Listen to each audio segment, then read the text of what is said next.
The mainstream media coverage of the Republican National Convention versus the Democrat National Convention's pretty stark.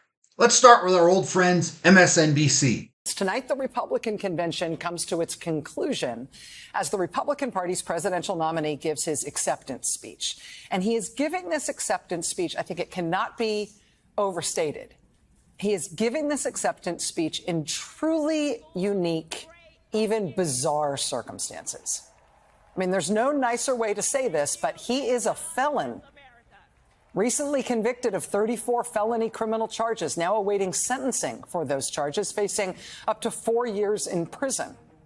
He's also under indictment in other jurisdictions, not only a multi-count RICO criminal indictment under Georgia state law, but also a multi-count federal criminal indictment in D.C. District Court in Washington.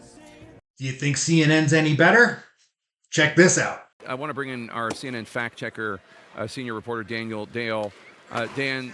Daniel, you've listened to quite a few Trump speeches, and I know that the challenge of being a fact checker in this modern era, especially of President Trump, is one, he says so many things that are not accurate within a short period of time. But two, it's quite frequently you say the same lies or misstatements over and over and over. How did tonight's speech match up? It was a remarkably long acceptance speech, Jake, and a remarkably dishonest acceptance speech. In a fight to see who can be the most liberal news organization, CBS throws their opinion in too. All right, turning now to the final night of the RNC, where former president and 2024 nominee Donald Trump gave his first speech since Saturday's attempt on his life.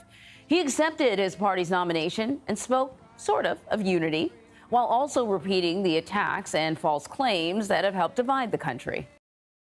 Just a little break in the coverage. You'll see that I found this little gem on Twitter where the coverage is incredibly positive for Kamala Harris and incredibly negative for Trump. Amazing, isn't it? We know Mary Bruce watching this as well, our chief White House correspondent at the Biden campaign, watching this very closely. The president being briefed certainly on what night one has brought before the American people.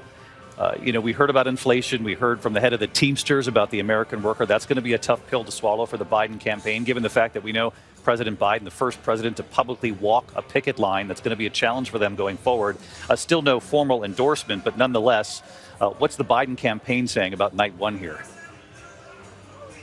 Well, in a word, David, a campaign source just said their reaction, hollow. They are arguing that all of this outreach that we are seeing tonight to young voters, to workers, to Black and Latino voters especially, that this is nothing more than empty gestures. The Biden campaign feels that Trump doesn't have any substance, any policy, any real toothsome agenda to back this all up. In fact, quite the opposite, they say. We have heard the president argue that, in fact, Donald Trump's policies and another Trump administration would actually make things worse for these groups that they are trying now to court. The Biden campaign tonight is hoping, and they are optimistic, that when the president gets out there, as he continues to sell his plan, the voters will see through the Trump agenda and ultimately go for Biden.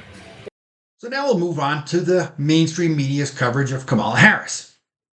It's amazing how giddy and happy they are for such a horrible candidate. But they're Democrats. What do you expect?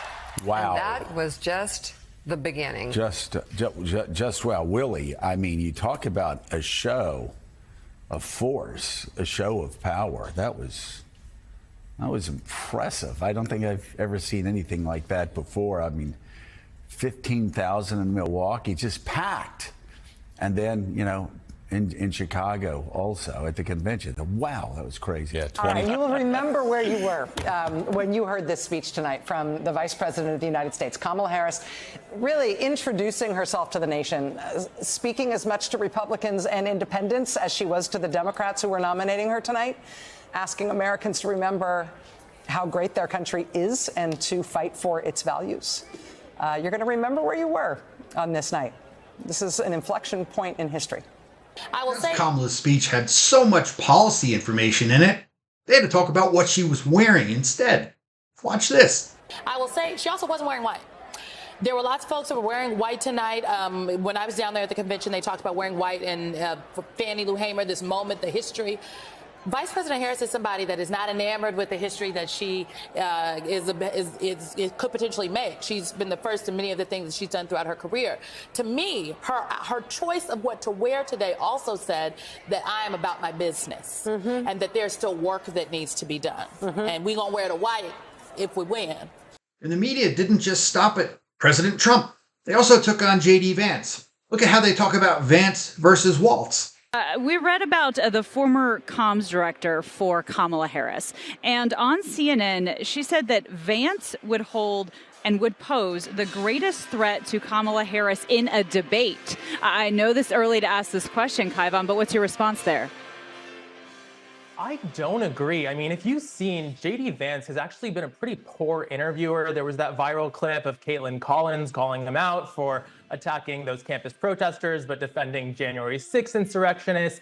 And I actually think this is the first piece of good news for Democrats in a 2-week devastating news cycle, because this is somebody who is just like Donald Trump. He's embraced the great replacement theory. He's not going to win over suburban voters. He celebrated Kyle Rittenhouse. David Axelrod, I cannot think of another vice presidential nominee like Tim Walz, who's given a speech like that is as sort of relatable and energetic and plain spoken. Yeah, he's kind of out of central casting. If this gig doesn't work out for him, they can just have a sitcom called Coach Waltz. I mean, really, he is sort of the portrait of middle America in so many. It's just incredible how biased they are. They really don't want to provide a balanced view of America. So finally, Elon Musk did a poll in Twitter asking who would they vote for in America. And I did a similar poll across my YouTube channel, and both of them are overwhelmingly for President Trump. So don't let that mainstream media fool you. There's lots of people out there who are undercover and are going to vote for Trump. Trump 2024.